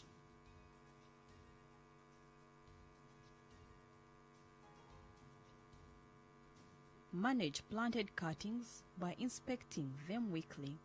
Check for damaged sheet, pests, diseases, and water. Always water beds after every opening. If you see any water condensed under the sheet, it is a sign of adequate water. Apply fertilizer after you have completely removed the sheet. NPK is recommended. Apply on weekly basis.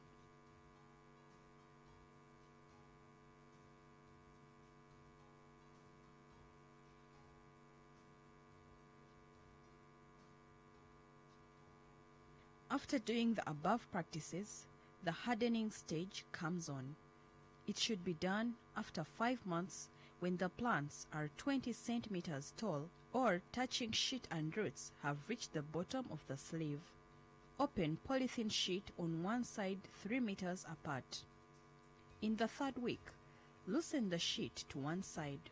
Plants are ready for transplanting after 8 months. Aim at complete exposure for 2 months before transplanting. Towards transplanting, reduce watering and fertilizing. In this manner, you'll get the best tea plants for planting. At Rebitaba Zardi, a tea gene bank is reserved for production of good and disease-tolerant clones. Ronald Kawoya from this institute says farmers are the main beneficiaries of this gene bank. We have the different promising tea clones which are tolerant to some key diseases of tea, namely Xylella and malaria disease.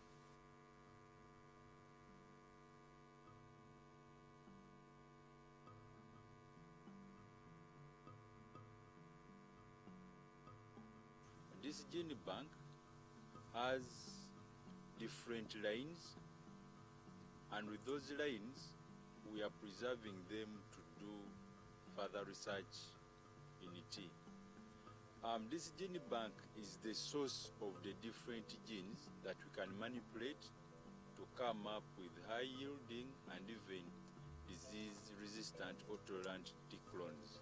Emmanuel Onesmus from Rebitaba Zardi believes tea production is going to increase with the development of high-yielding tea clones. On my right, that one overgrown sort of tea is clone 108/82. Next to it, there is clone 105, 100/5. Now these clones I have talked about have been selected here as good clones. And some of them are the ones we are giving out to farmers for multiplication. We give it to farmers in the form of cuttings, tea cuttings. Good nursery management will result into high yields if all the agronomic practices are applied. Harvesting is an important component in the tea value chain. What should be plucked to take the factories is of paramount interest. Pluck good quality tea, which is recommended for our factories.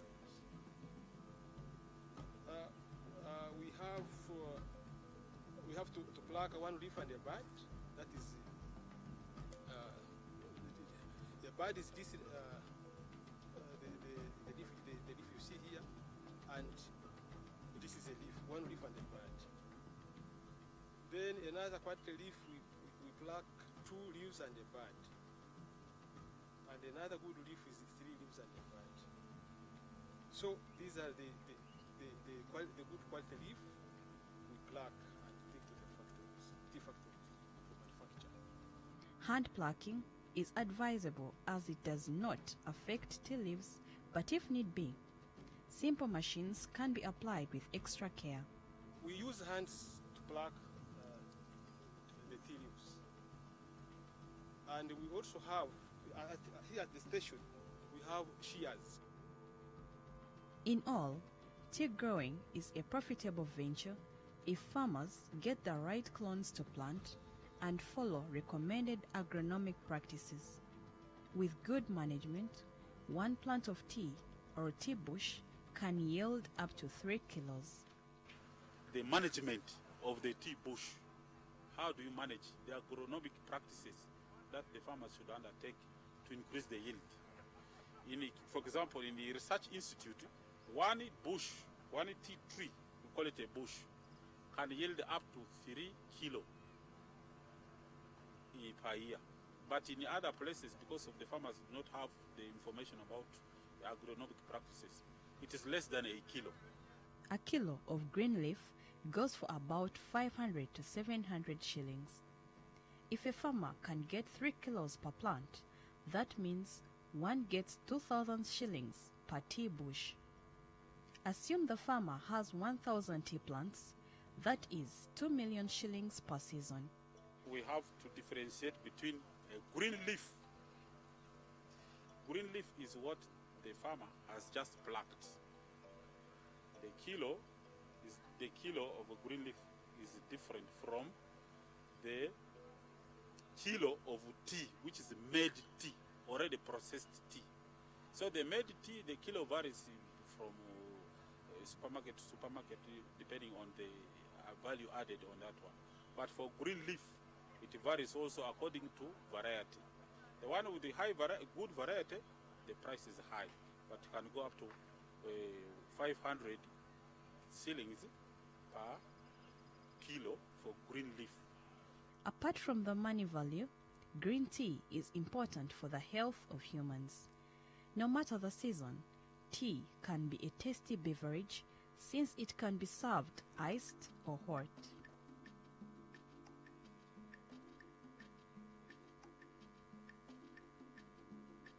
Plenty of research shows that drinking tea can actually improve your health. Studies show that tea can tune up immune cells to reach their targets quicker. Ginger teas can calm nausea. Herbal tea may soothe the digestive system. Japanese researchers found that tea can decrease tooth loss. Unlike other beverages, tea does not appear to erode tooth enamel. Why not take a cup of tea today?